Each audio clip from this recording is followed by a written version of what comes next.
today's show, we are dropping in on the Q&A for the new British short film Play It Safe. The film has recently been nominated for a London Critics' Circle Award for British Irish Short Film and is also in consideration for the Oscars and BAFTAs at this present time. The film comes from director Mitch Kalisa and focuses on prejudice in the classroom. A pupil is coaxed into playing a racial typecast in a fellow student's play. Jonathan, the student, is faced with either challenging the prejudice or playing it safe. The Q&A features both the cast and the crew of the production. As with all Q&As, the moderator asks questions to the cast and the crew, followed by questions that come from the floor. With it being an online presentation, questions from the floor came from various outlets that were invited to join. One of such outlets was ourselves, and we fired in a couple of questions for them to answer during the session. Please enjoy. So in terms of the process for you actors, were there similarities in Mitch's script that you could draw on? I mean, I know, Kate, you weren't at drama school yet, but were there things that you thought, or particularly to you, Jonathan, were there things in it where you thought, that rings true? Yeah, there were a lot of moments. I mean, it's not a reflection on the school in any way, but those kinds of environments, it's a lot of people that maybe haven't come from multicultural backgrounds and they're suddenly thrust into London and experiencing people from many different backgrounds and cultures and everything. And, by the nature of that, by the nature of ignorance, there will be microaggressions, and I face them weekly. Weekly microaggressions, so okay, I guess the specific moment is just before, Jonathan's going to do the performance where the teacher has to repeat his name 3 times. I had a lot of moments like that when I was at drama school in certain classes where it would be my turn to go up, and the amount of, the kind of little cuts I've got all day that just kind of take me into this place where I'm like, just the rest of the world doesn't exist, and I just need to be aligned with myself. And right now, this class doesn't matter. And right now, nothing matters than me being okay with myself and not losing it. Of course. I mean, we've just talked about the fact that I went to Lambda, you went to Lambda, that it's not particularly a thing that's just based on Lambda. One of the things that struck me, Mitch, was the unconscious nature of it all. Those microaggressions that people don't realise they're doing. And, that's one of the words of the moment, but it's kind of a really important word. Was that an intention of yours to add the sort of unconscious microaggressions? Yeah, no, it was definitely a big factor, and it's something we talked about throughout the whole prep. It's that as you said, that unconscious racism that people with good intentions, or at least they feel like they have good intentions, will kind of lay onto someone. So it was, and it's complex because it's hard to point at someone and be like, like you're a bad person for doing this, right? So I guess I don't have any kind of answers for it, any solutions, but I definitely wanted to highlight it and let people know that, hey, this is, I know you might not mean to, but this is how it comes across. So, it was really kind of fulfilling and amazing to hear people giving feedback on the film, being able to say like, wow, I see a version of myself here. I've been the guy in the corridor with Jonathan being like, yo. I know. Brilliant. And that's weirdly for me, that's what was really poignant about the film, that you highlighted an unconscious behaviour. The fact that you've had feedback with people saying, oops, I've done, that whole thing of, I sometimes get it. Oh, Karen, do you know the slang for so-and-so and so-and-so? No. Why are you asking me? Let me, So that was an extraordinary. So I loved, while we're on this whole subject of the whole unconscious thing, I love the fact that you shot Jonathan from behind The sound was incredible on this film, by the way. Jonathan on behind, and you shot the faces of the class. Yeah. That was really... What? Catherine, quick question. So, Mitch, going back to the questions with regards to how you shot it, do you want to talk about the process rather than me talking about it? Talk about the process, your process of... Yeah, no, so, it was from the script. I always knew that essentially the film would begin with our audience kind of, pinning their gaze at Jonathan, and the kind of film language was always essentially pushing him into a corner, which kind of alludes to the themes in the story.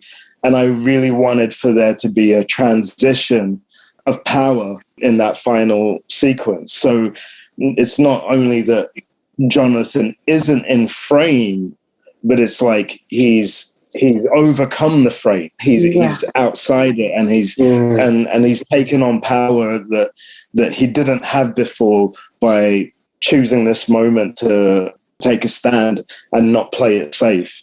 So that was the kind of rationale in the camera language, and it added a really unsettling mirror. I think I really wanted to focus on for the audience to not just focus on like, oh, Jonathan was victimized in this situation, but to look at the system at play that's put Jonathan into this. So those were the kind of two strands that I was hoping to achieve, and it created a really kind of unsettling, atmospheric, tension-filled sequence that not only speaks to those themes in a transformative way, but also it says a lot about Jonathan's performance that even though we didn't see him, it was still like we felt him. We knew how incredible that performance was. So absolutely. And there were moments when you did see him because of the way you shot it. He was fantastic. Who is the DOP on? Who shot Jamie it? Ackroyd. Yeah, absolutely amazing. Because there were moments where you could not only feel him, like you're saying, with the sound, but there were moments when you glimpse part of him. You know, when he'd hit the floor, just absolutely incredible. Right, so I'm just going to focus my attentions now to Chris, the producer. I'm going to ask quite a vulgar question, but I'm sure many filmmakers would want to know this. How did you raise the funds to make this film, Chris? Well, to be honest, that's obviously a really interesting question. I think for us, it was a case of like, it's very hard to get anything sort of like independently financed by anyone else but yourself. I think for a short film, being really honest about how the short film sort of world works, we're very lucky that. So I'm a partner in a company called Compulsory. We have set up a film development slate essentially to help our directors from commercials and music videos grow into making narrative work. So something that was important for us was, Mitch was a director that we wanted to work with for a while. I found him because of his music video work. And actually, when we talked about developing the film, it was a case of like, well, look, we really want to make this. At no cost are we not going to make this. So we just kind of wait until we actually independently co-finance it ourselves. So it's a film actually that Mitch and I, as in Compulsory, co-finance, because actually we knocked on many a door, as Mitch can tell you probably better than I can. And ironically, given the response we've had to the film now, which is obviously incredibly overwhelming, no one wanted to finance this film. So, I mean, that's always the case, So I guess in a way we're quite lucky because obviously now we own this really important film together that I think is probably rightly owned by the creators and the people that made it happen. So, along with the story, but there you go. Can I just say the labour of love is palpable in this film. Yeah, there's a real that everyone involved had complete investment.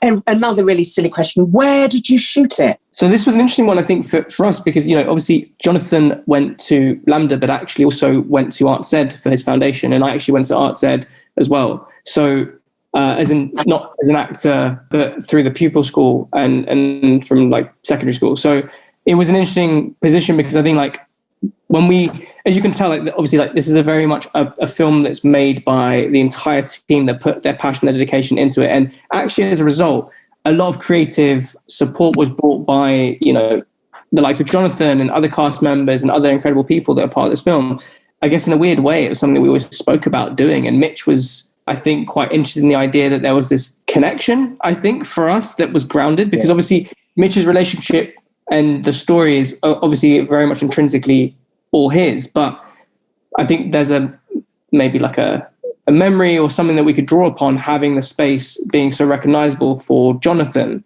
and myself as well, I think, in terms of aesthetically, making sure that we could recreate that kind of environment as authentically as possible and use a space that would allow us to actually probably like let us do what we needed to get the film to look like it did. Yeah. Because it really did. It was reminiscent of mine. You know, the shot with the staircase, all of that running up and down, going to classes. Yeah, fantastic choice. So it's great that it's said. Right. So Jonathan and Kate, what was the process like in terms of the acting, and how long did it take? How long did it take to shoot? First question. 2 days, isn't it? Yeah. Nice. Yeah. What was the process like for you both? Were there rehearsals beforehand, for example, or straight in, or blocking? The audition process was really, really dope, actually. For the casting of the teacher, Heather played brilliant. She was fantastic. Yeah. Yes. All the actors who auditioned to teach actually ran a class. You know, so Kate and myself and the rest of the cast, we sat down in this room, and the thing was that, you know, I hadn't been to drama school for about 2 years at that point, and I felt like I was back in drama school, and I actually took things away from her audition that I've implemented since having done the job. So, yeah, Mitch and Chris and Jamie, everybody, they really facilitate like creating an authentic environment for us stepping into the world. So can I just clarify? So Heather auditioned in front of you guys by holding a class. Yes, because Jonathan had been cast. That's scary. Sorry, Kate, go on. Well, she was just the last cast member to join. I think me, Jonathan, and all the other cast members were there. We had audition teachers and were making a final decision. So we had 3 females come in. And Heather, I hadn't been to drama school at that point, and I was a bit like, my character's meant to know about animal studies, and I've not done that.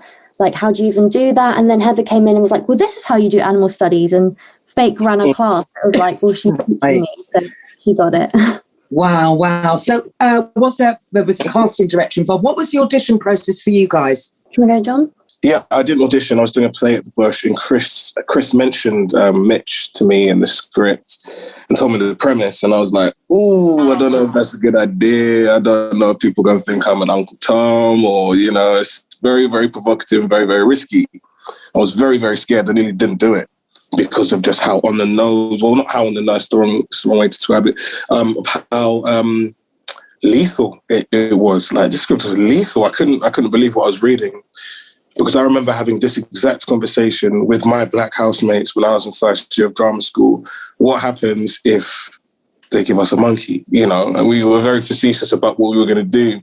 But then to see it in a script, I felt like someone had opened my brain and like taken this memory out and put it on a page. So it was more discussions with Chris and Mitch. I think we met twice, maybe, just to discuss it. Yeah, it was actually bringing it up to other friends from drama school about potentially telling this story, and their really visceral reactions that made me go, you know what, I have to take the risk. I actually can't play it safe. I have to tell the story, you know, and I'm really, really glad I did, because the rest is history, innit? I need to ask you, why the fear? Well, why because the at the fear end of the day, no matter what, I'm still going to be a black man performing as a monkey in a room full of white people. No matter whether it's only because there's a camera, regardless, I'm still doing it. Do you know what I mean? So it was like, how do I protect myself as a human being without re-traumatizing or traumatizing myself in the first instant? And surprisingly, getting to the moment of doing the performance, Mitch was really, really like caring with me, and everyone was really, really focused and serious when we got to that moment. And having finished doing the second take of it, knowing that I didn't have to do it again, I realized I didn't feel like a monkey doing it, which was really, really important and a really freeing revelation to have in the midst of having done this performance. You know, because actually I was able to align deeper with my identity by playing this part, you know. So that's where the fear was. The fear wasn't in the subject matter of the story. And the reason I say that is, as an actor who's been at this for 25 odd years, in the early days, it was a very difficult thing to talk about. I've just finished reading David Harewood's book. He was also frightened back in the day. Was that part of your reasoning? Definitely. I guess you inherit the experiences of the people that have come before you. Do you know what I mean? You know, and those experiences, they're worn in the buildings in these training institutions, you know, and you can feel that history, you know, and that's not something I'm ignorant of. You know, stepping into the drama school environments I've stepped into, I've just been very much at the forefront of my mind. So every time I find myself in a situation where those things could resurface or re-show their face, I feel that instinctive fear, you know? So tackling the subject matter was like, gosh, is this going to be what I think it is? But actually, in the hands of Chris, Mitch, Jamie, doing it alongside Kate and the rest of the cast and crew, like it was so sensitively handled that everyone could be involved, regardless of creed, culture, race, everything. We all came together to tell the story, you know? So, Kate, that takes me to you. How did you feel filming this? What were your feelings on reading the script initially and working on it? Well, I came to it in a bit of an unconventional way because I met Mitch at kind of a friend's sort of film festival gathering and started speaking. And then we started speaking about the topics of the film. And then he was like, I'm trying to make this film. Then I was like, you don't ask, you don't get. So I was like, it sounds really interesting. I'd just love to read the script. I think it was like 8 pages, but I was like, wow, this is amazing. And I was quite cheeky and bold, and I was like, it's up to you, but can I audition? And this is why I'd like to audition. But I loved it so much that even if he said no or went with someone else, I would have wanted to follow the film's development anyway, because I was like, this is going to look amazing on screen. So I was lucky I got to do a self-tape and then did an audition and hopped on board. And the day when we had Heather, who went on to play the teacher, I don't think I realised I had the role. I thought it was like the 3rd round, like another recall. And then I was like, I've got the part, but we're auditioning the other characters. And then I ended the day and I was like, I think I'm her, but I'm not sure. But that day was really fun. There was lots of improv, and I knew of Jonathan, but I didn't know him before. And because you've got kind of a love interest going on, it was really helpful to just like chat and improvise that and feel more comfortable. And it was also my first acting job, so I think it was quite intimidating at points, but that completely was like eradicated by the rehearsal day. So I went in and I was like, oh, we're just telling this story that when Mitch showed me, I was so excited about it, and we just need to tell that. So a lot of that kind of was eliminated by that rehearsal day, which was so well, important. it's all very... So the fact that you had a rehearsal day, again, is palpable. You look like you guys were a class. That's how authentic it felt. So bravo, Kate, and congratulations on your first gig. Thank you. I'm now going to get to some of the questions that you guys might have posed earlier. This first one is for Mitch.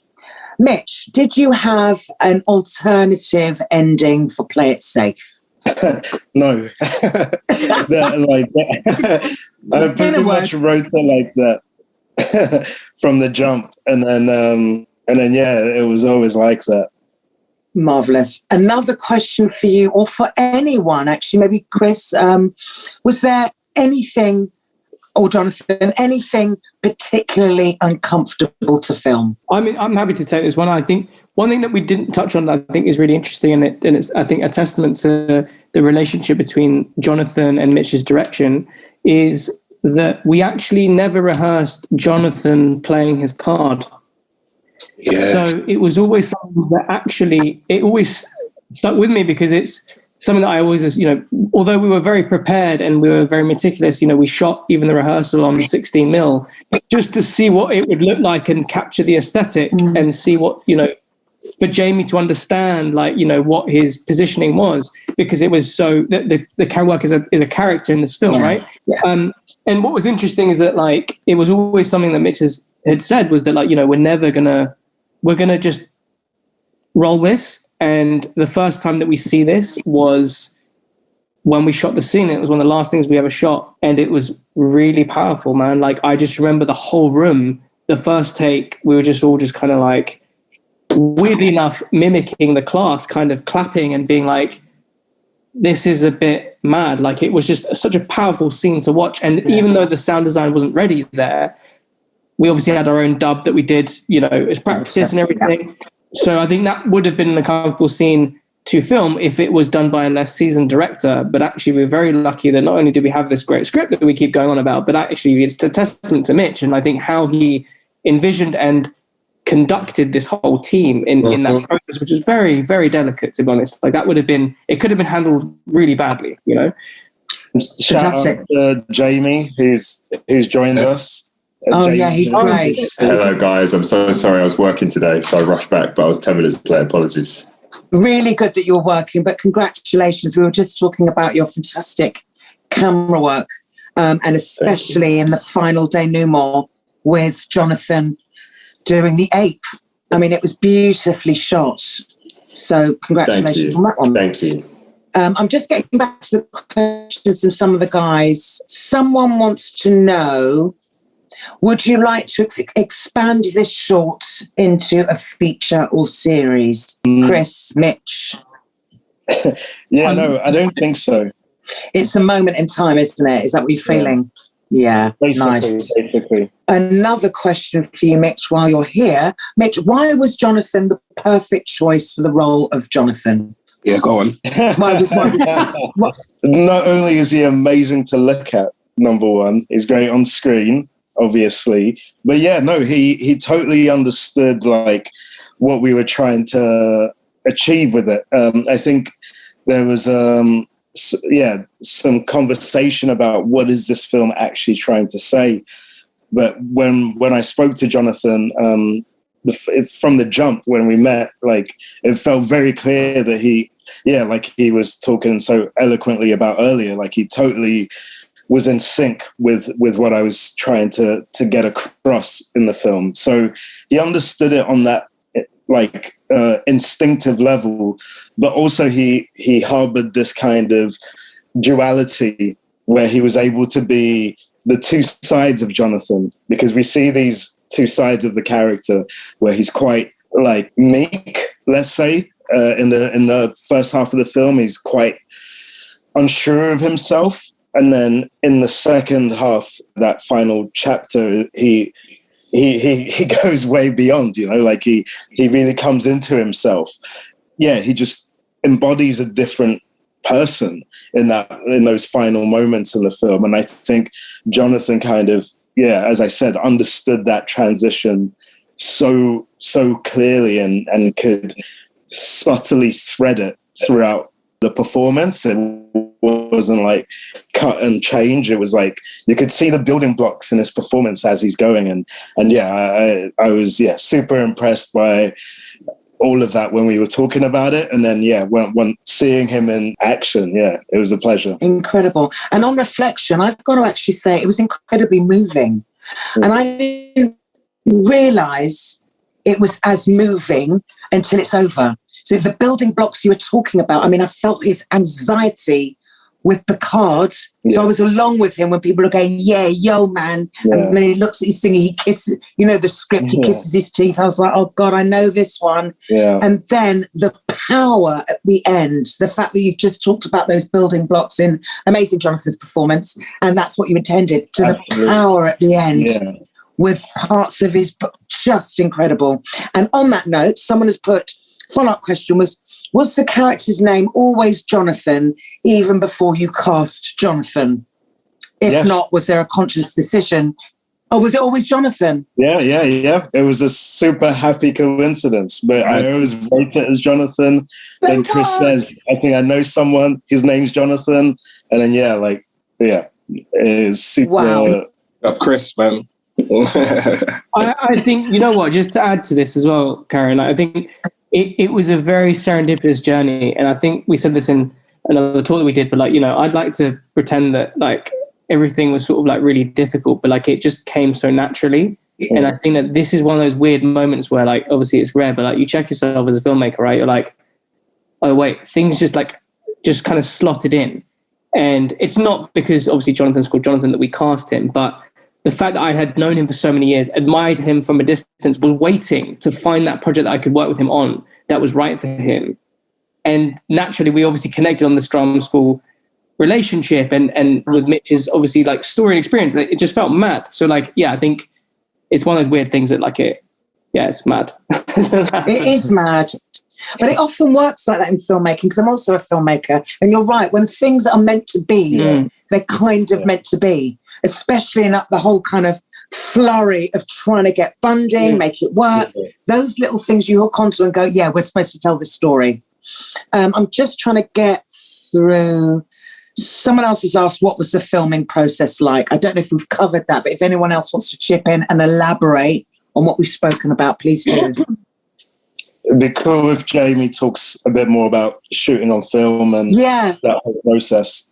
Jamie? Yeah, no, I guess right from the off, I think the thing that me and Mitch spoke about was this is a story which unfortunately could have happened 50 years ago, but could also happen 10 years in the future, or right today in this present day.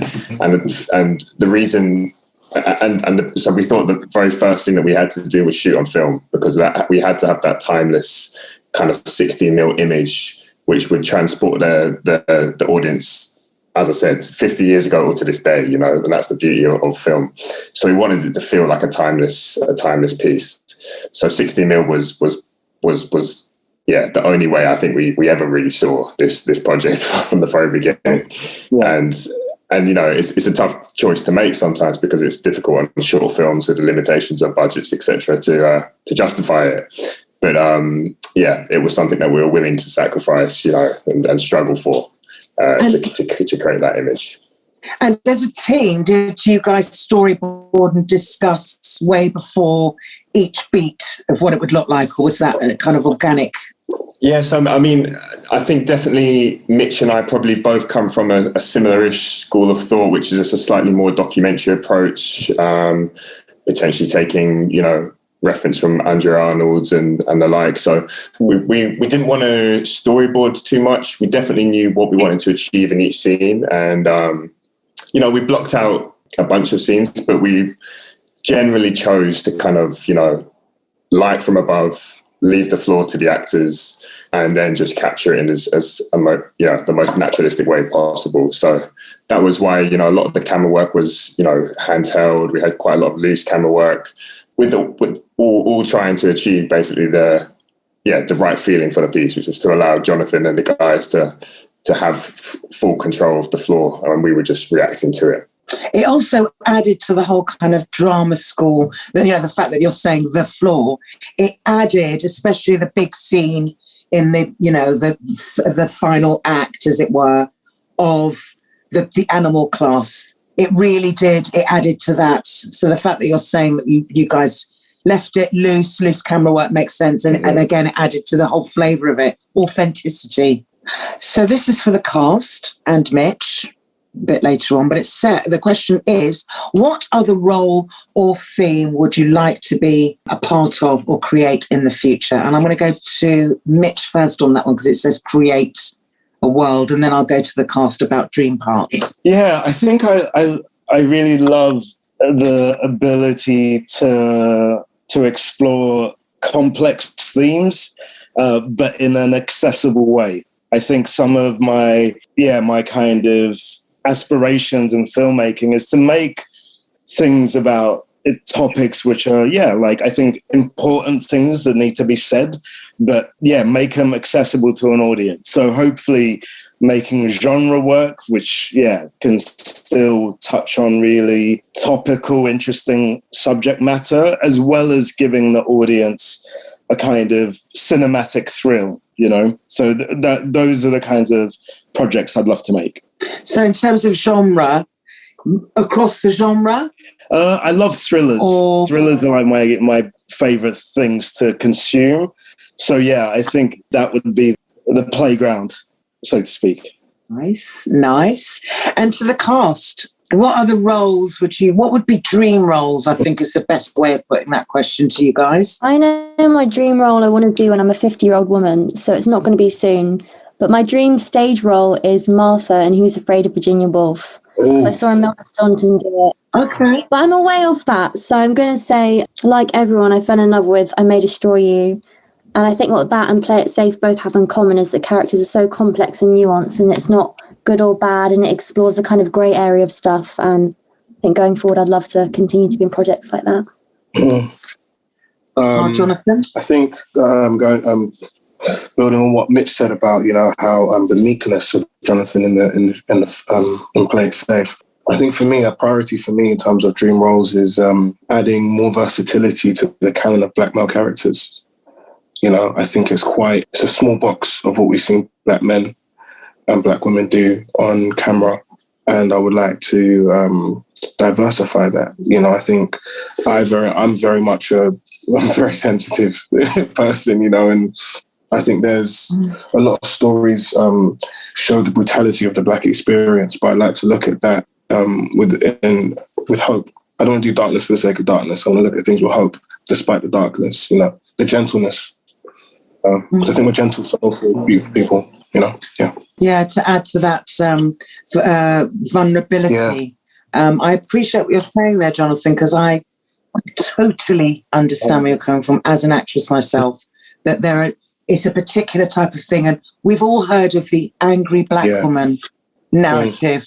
I'm bored. So I totally appreciate what you're saying in terms of wanting to diversify that. And by doing so, or finding those elements, I suppose, in any character you play, is going to add some texture, like you did with this. Incredible. And like I said, it was weird how after watching it, there was a moment where I went, wow, that was moving. So it's not like I cried during it. I felt I was with you, all that anxiety and the way that was shot, the way Jamie got in there. It's that. And I understand, Mitch, you like that whole idea of getting in there and audience immersiveness. It was afterwards on reflection, because this does give you a lot of food for thought, where I went, oh, God, wow, that was moving. And further on to what Jamie was saying in terms of this could be 50 years ago, and it could, because the lambdas of this world have been going for years. They would have been animal classes or whatever. And unfortunately, I'm going to have hope and say, let's just hope this isn't a narrative for 10 years' time. Do you know what I mean? We're hoping that, fingers crossed. This is a really, really important piece of work, Mitch. Jamie, Jonathan, Kate, all of you. I just want to say absolutely brilliant, brilliant work. And I'm wishing this film all the success on the festival circuit. Is there anything you want to add while we've got a few minutes left? Anything you would like to say to any burgeoning filmmaker? I was just going to reiterate something that me and Mitch would actually... And Chris as well. Chris. Mitch and I always have a discussion. I think it's interesting just because I think that obviously we're really proud of this film, but I think the purpose for Mitch, and I think what really kind of sold me on the impact that this film could have if we made it in the right way and obviously delicately approach the subject, is that it is a discussion. It is a talking point, and actually the film isn't really meant to have the final word. It's meant to spark a discussion. Yeah. So I think, and it's something that we just keep saying, I think, when we always talk about this film, but its purpose now, and I think the most important thing we can all do is basically use it as a form of discussion. Yeah. That a springboard moves further, further the narrative of where we're going to go. And hopefully we're not going to be in the same situation, but right now there's still a lot to be done. So exactly, and you're right. It does take discussion. Without talking about it, without films like yours sparking that, so that people have this conversation, we'll be the same place in 10 years, without a doubt. It needs, somebody was saying earlier, I think it was you, Mitch, saying that some of the feedback you've gotten from people who watched it have gone, oh gosh, I think I'm that guy in the corridor and I didn't mean to. Oh God, that's really important stuff. Absolutely. Holding a mirror up. Exactly. That was always something that I would hope that this film could achieve, and it's been incredible to see that happening. And I always finish the film on a question. Heather's character says, well, where do we start? And Jonathan faces out to the audience and it cuts to black. So it's it was definitely asking the audience, to continue this conversation. So hopefully that keeps happening, because that was always the dream. Brilliant. Oh, one question for Kate, actually, while speaking of that final moment where you're all watching, we can see you watching. What were you thinking? What direction did you get, and what were you thinking? I want to know what was behind your facial expression? Something me and Mitch talked about, and what we wanted to bring, that Olivia really likes him and has a soft spot for him. I guess the fancying aspect, but fancying aside, just him as a person, just there's a connection there. And that she sees what's going on, but doesn't want to speak up on it because she's not sure how, doesn't want to diminish his own voice by calling it out for him, like to not talk for him when she sees these things happening, but has his support, but not to the extent where she's like, guys, don't say that, and kind of steps in and vocalizes it, but her support is there. So I think it's kind of done without words, but that's what we wanted to capture. Then I sort of clap at the end. It's like, I see you, okay, what you've done. That wasn't easy, and I can just clap for it. Kind of thing. And the fact that it was first, brilliant timing and really great work, actually. That's what I wanted to ask you before I forgot, and I don't know where it is on my notes, about that moment and what you guys were thinking, shooting, behind. Great stuff, because all of you guys who were watching Jonathan doing the animal work had something different in your faces. And I was just wondering whether, Mitch, you gave everybody individual things to think about while you shot that, or did the actors come up with it and you worked together? But it was very powerful. So, Mitch, I'm going to go back to you. On that last final shot, did you speak to each actor individually about what they might be feeling and to highlight it, or to, what did that look like, directing that last? Yeah, as Kate said, there was these kind of specific arcs for each of the main characters, and it was talking to them and collaborating with the actors as well, and seeing how, because we shot that sequence last, which allowed everyone to really sink into their roles and really sink into this moment. So it was kind of easy to sit down and be like, where are you at this stage, and then so through those conversations, we because you can see the boys behind Kate are pretty confused, and they're unsure how to process it, and it's there's some guilt there's some defensiveness from Christian's character. So those were things we talked about, and I'm super proud that you can look across that classroom and know that there's a lot of complicated feelings going on here, and it's not they're clapping, but there's a lot going on behind the clapping for different reasons, and I'm really glad that you picked up on that, because that was absolutely that whole scene. That whole scene. So even when Jonathan was doing the animal work, and that sound, and seeing part of his body, feeling his strength, and in between the bits of body, seeing their faces. Wow. I think there's something really, if I can chip on really quick, I think there's something really amazing that Mitch captured in the script and was actually captured in the shooting of it, is that, especially in the corridor, a lot of the unconscious racism, the microaggressions are actually an attempt and expression of friendship. So when you see them responding to the performance, it's kind of like them going back to that place where, for some reason, they know maybe it was wrong, but it didn't feel wrong to say in the moment. But now I'm being taken back to a place that seems problematic. So in that moment, the versatility of expressions is a versatility of people remembering their experience. When was the last? Have I made him feel this way? Am I the only one seeing what I'm seeing? Is it bad that I'm seeing what I'm seeing? Has anyone else noticed that I'm seeing what I'm seeing? And it's so intense. And it's a mind warp. And I love that bit as well. Incredible. On that note, congratulations, all of you. Chris, nice one from Compulsory Films. Mitch, congratulations. Jonathan, congratulations. Kate, congratulations. And Jamie, congratulations. And thank you all. I'm wishing you luck on this one. It's a real conversation starter, a very powerful piece. And I enjoyed it thoroughly. Thank you. Thanks very much. Thank you so much, Karen. Oh, no, my pleasure. Trust me.